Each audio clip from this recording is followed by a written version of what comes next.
colors.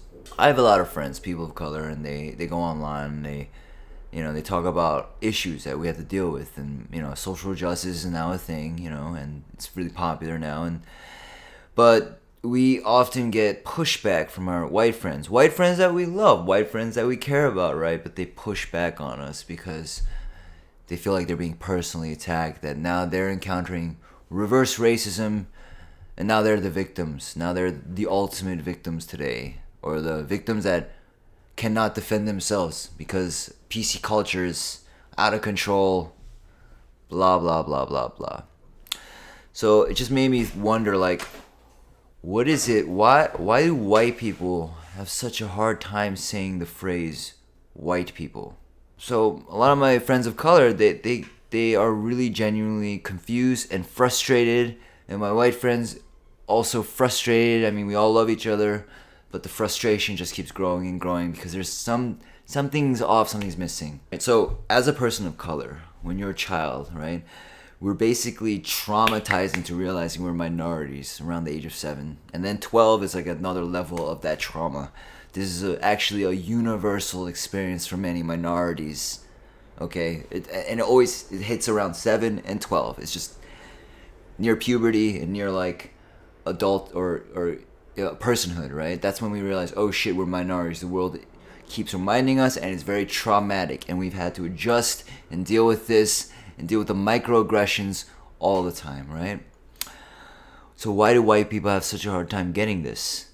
I think because when you're a full grown adult, right, and if you really understand the full implications of racism suddenly as a grown adult, right, there is the implication that all of your struggles, all of your achievements may have been a little easier because you're white. Just a little bit easier, okay? We like to define our identities based on our achievements, our struggles, all that shit. All that, the culmination of your entire life. That is how you identify who you are, right? So if you're a grown adult and then you suddenly realize, oh my God, what? That means my entire identity, it just diminishes your entire identity to suddenly understand. It's too much for the ego to grasp.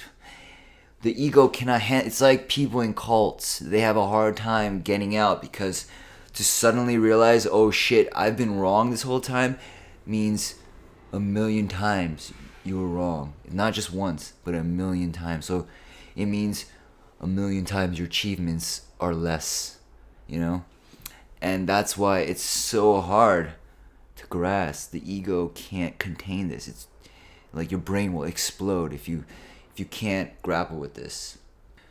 We also have a lot of white allies that fight for us and believe in our cause, right?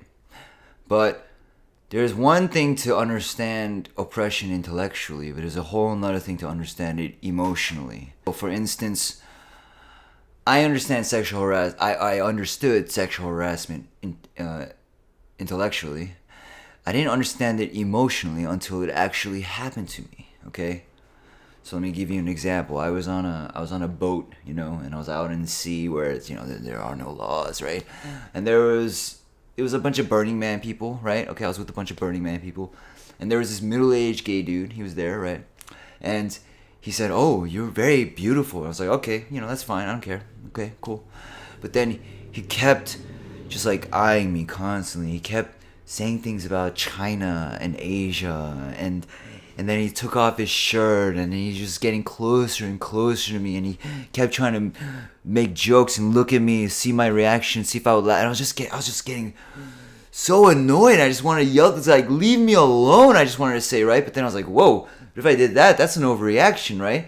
And I'm like, I don't know, I'm just getting so frustrated, but if I overreact, he's going to think I'm homophobic, and then I realized, holy shit, and it just suddenly dawned on me, this is what women are going through every single day.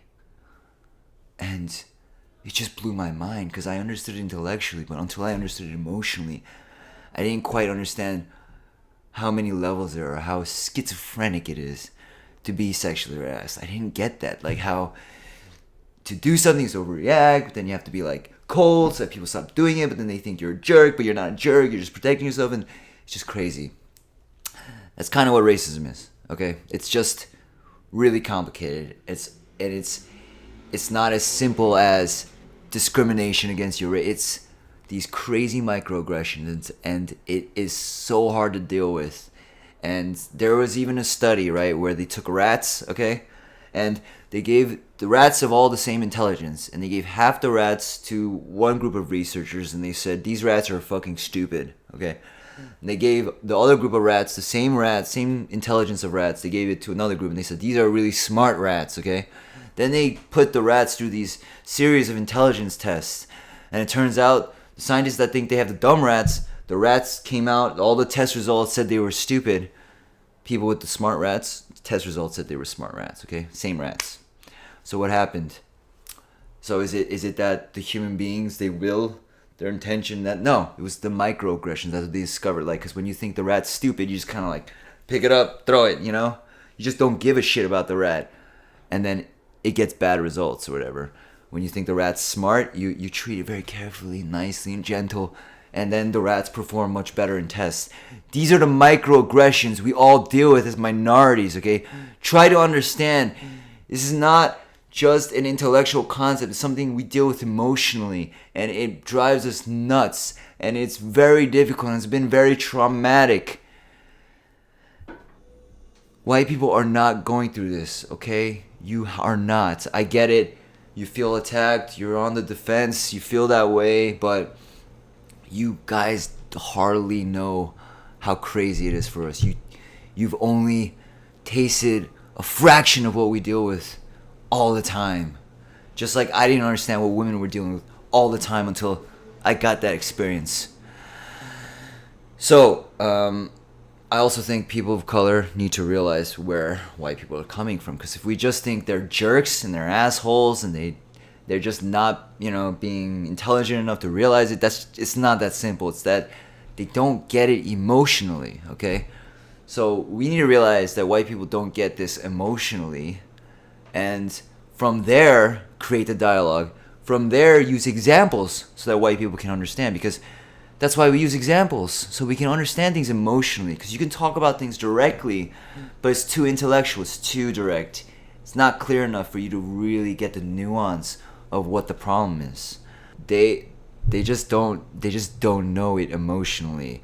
And then let's from there talk about these issues, and when our white friends get defensive, let's understand why they're getting defensive, because they're not ready to have their egos completely shattered and realize like, oh shit, is that what you're saying? Because we're not saying that. We're not saying life was easier for you. I mean, it's not that we resent you. It's just what it was, and we just want you to help us out, because we do need white people to eventually make progress.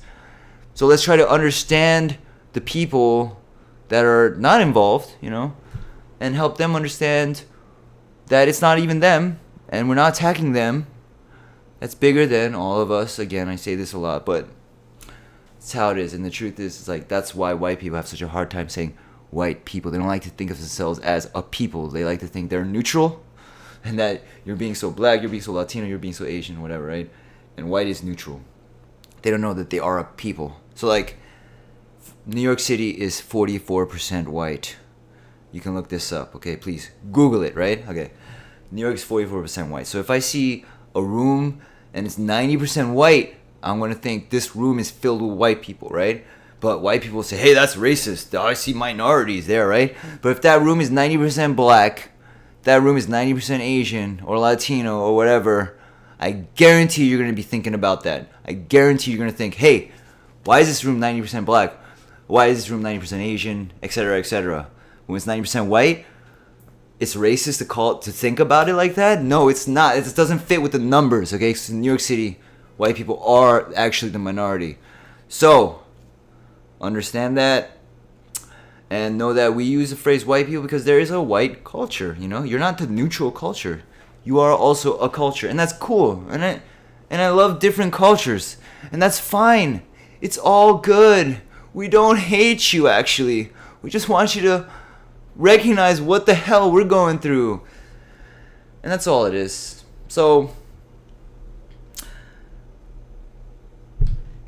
let's just understand what's going on. We got to understand each other to make progress, and and that's how it's gonna happen.